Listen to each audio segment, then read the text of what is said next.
what are your reflections? And it's very good to see you, to have 20 minutes with you like this. What are your reflections as you take over? You are a career diplomat yourself. Yeah. You know how it works, the engine room of so many countries. It's not just a great honor to be asked to do this, but it's a mighty big task at a very complex time. What have been your reflections, particularly over the last few days, when you've seen what's happened with DPRK, when there's been a resolution by the UN Security Council and it has no impact whatsoever? It seems to promote exactly what those at the top, including Russia and China, want to prevent. What does that tell you about the impact and the effectiveness of the United Nations, which you're about to be the President of the General Assembly for? Exactly. Good evening, everybody. I'm pleased to be here. Thank you for the invitation. It's my fifth visit to the Bled Forum. And this time, speaking about the UN agenda, a week from now, I will take over as the President of the General Assembly.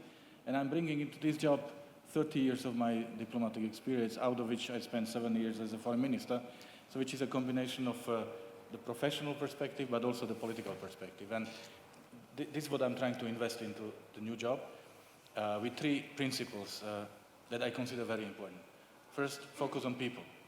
UN was not created for diplomats or for dignitaries, it was made for people. And we must not forget that what we do is not an academic exercise, but it should change the life of people for better. Second, quality. There are so many meetings taking place.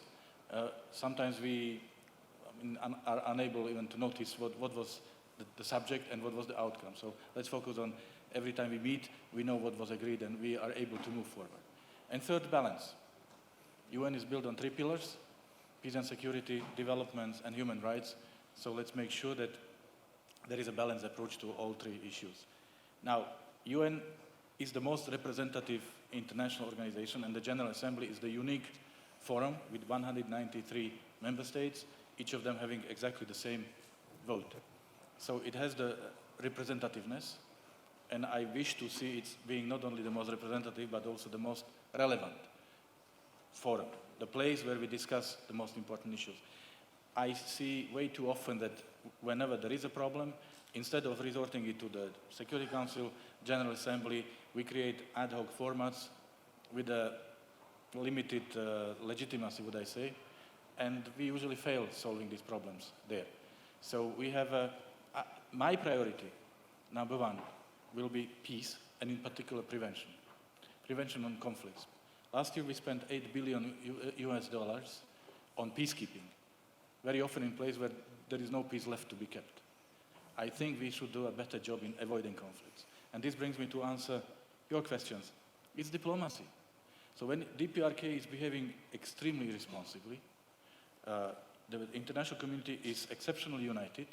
The sanctions that were adopted by the Security Council or the presidential statements are voted 15 against 0, yet there is very little impact on the ground.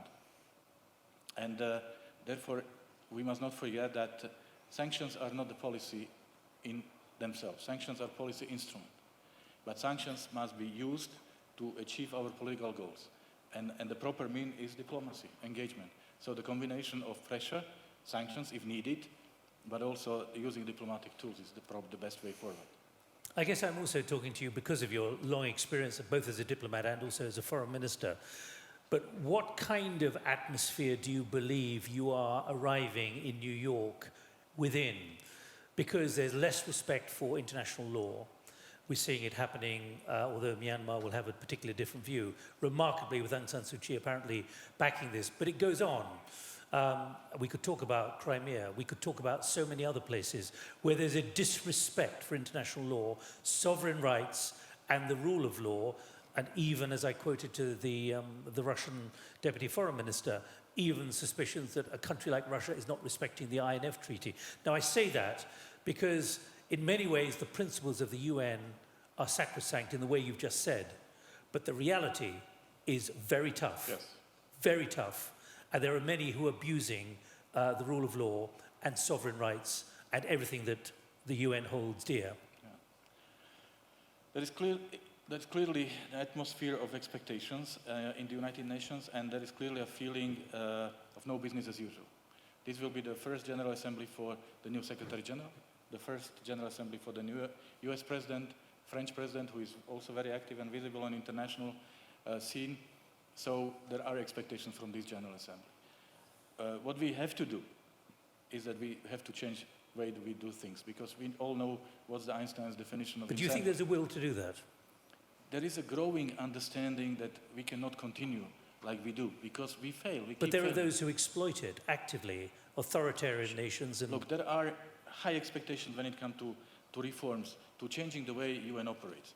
You know, the issue of the reform of the Security Council is very prominently featured on the agenda. Issue of strengthening of the role of the General Assembly is there. It's called revitalization in the UN language. The reform of the management, giving greater space for maneuver and action for the Secretary General. Reform of the development agenda and the reform of peace and security agenda. So all these confirms that there are high expectations that we should do things differently. And again, to add to it based on my own experience, what I'm missing lately in international relations is dialogue. We don't engage with people of different opinion. We try to isolate them. We are locked in the group of like-minded countries, speaking about each other, but not to each other. And when we sit and speak, we usually exchange monologues, but we are unable to hear what the other party is saying. So if someone does not share our opinion, this is not the reason to punish that someone. It's a reason to think, why is it so? And to try to find a common ground and to try to reach compromise. This is, I believe, the essence of diplomacy. And I see less and less this essence being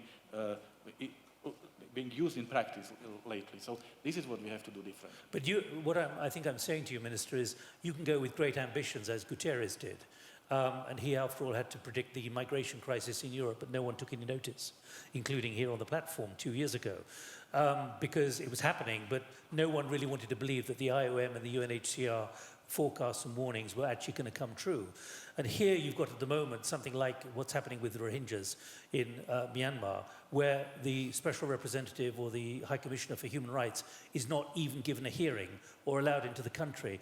You know, I have to put this bleak side of it, because there are principles of the United Nations, but there are new and rather forbidding and ominous realities emerging. You're right. The two biggest challenges we are facing these days are terrorism and migration. And we are not at all equipped to deal with them. We don't even have a definition of terrorism. So how can you face something that you don't even know how to call it? And what is it? And migration, we do not have a single piece of legal instrument to deal with that. And we all know that migration is the issue that affects indirectly life of every single citizen on this planet. Everyone has been one way or another affected or been really in touch with migration. But this will be one of the big tests for the General Assembly this year for my presidency, because we are mandated to prepare what is called a global compact on safe and regular migration. And we shall prepare this document by September 2018. So it's so divisive to talk about migration. Even among the 28 EU member states, we are unable to have a proper, serious discussion. So I have no illusions that it will be easy to do it among 193. But if we fail, if we end up with nothing or with an empty shell, how can we go around and tell people that UN is the right platform? So this is, I would say, one of the biggest challenges for this General Assembly.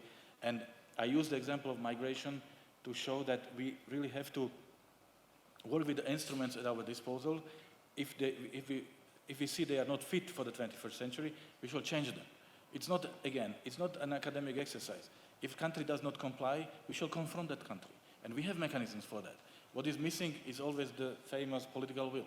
But we must not hide behind this lack of political will, because then we see what's happening around us. But again, with your experience long-standing as a minister, when you see the deaf ears of those who are embarked on something and they don't want to hear the protests, and you've used the word prevent, there's also the responsibility to protect, which is enshrined in the UN Charter. And it will be interesting when you finish your year as the presidency to ask you what your frustrations or successes have been. Because many of them, if you like, are realities already there for you, which are well charted as negatives. I'm wondering if there's at least one positive you feel which is achievable, given that there are so many countries who are prepared essentially to turn a blind eye to the wisdom of not just the General Assembly, but certainly the Security Council at times of acute stress and tension. I'm sure there will be many frustrations. I hope there will be some successes too. Every time I hear criticism about the United Nations, my reaction is that there is no such creature called United Nations. It's us. We make the UN, and the UN is what we want to be, or what we allow it to be. So if this or that organ does not perform, it's because we don't want this organ to perform, be it Security Council or any other organ. So we really have to use the full potential of the United Nations, because, as I said, there is no other platform that can be compared to the United Nations. And we have to be able to talk to each other and to listen to each other, and we have to be able to name the names. We must not, act as if there are good terrorists and bad terrorists. There are countries who are allowed to violate international law because they are our friends, and then there are countries who are not allowed because they are not our friends. But this is the logic that we follow way too often.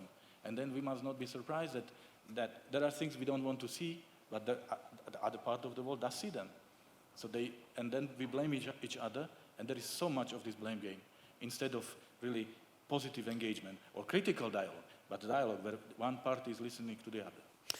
You, if you like, Minister, have been blooded, and I don't mean that physically, but with the enormity of the way the European Union has coped with some very difficult times in the last 18 months, on the brink, as Frans Timmermans said and confirmed up here on the platform a couple of hours ago.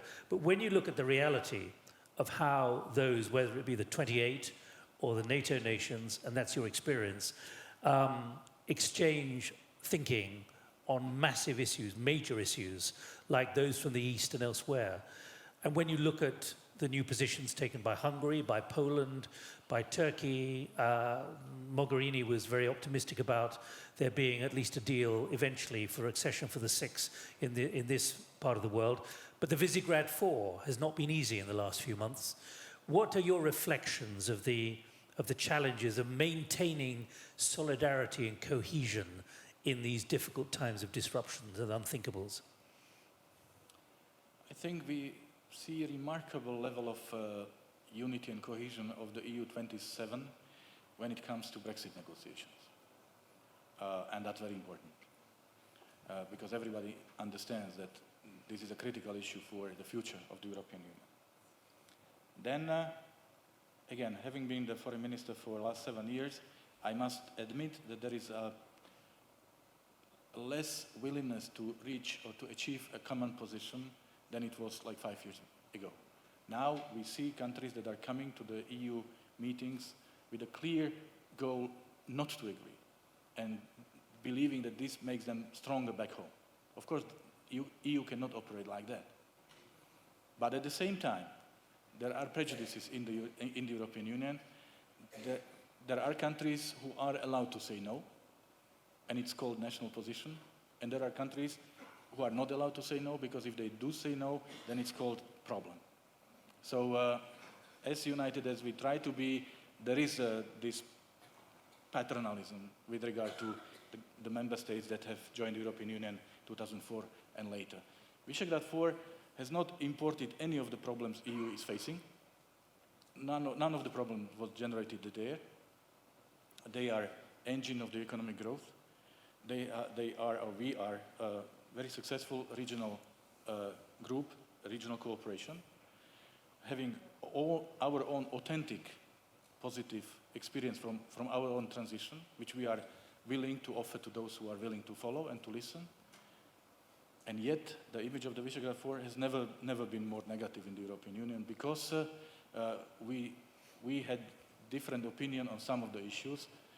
Number of aspects of that different position have been proved by the reality. I don't want to dwell into this now, but as I said, if it comes from that part of the European Union, it's called problem.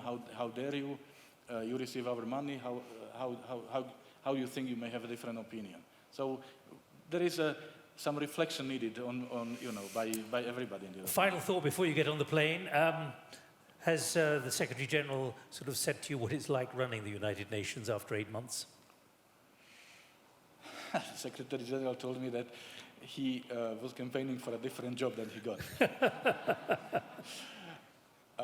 But he's trying to do his best. And the expectations are high. And he, as I said, he's now due to present 3 sets of reforms on the 3 most important agendas, or very important agendas. And I see my role as the President of the General Assembly to help him and to get the maximum support from the member states for him to achieve his goals. And encourage him. Minister Lajčák, thank you very much indeed. I think we all have to offer you good luck. We hope, I'm not sure I'll be here, but the Bled Forum will enjoy hearing from you about what it was really like after a year. It will be my pleasure to come back. Thank you very much. Thank you.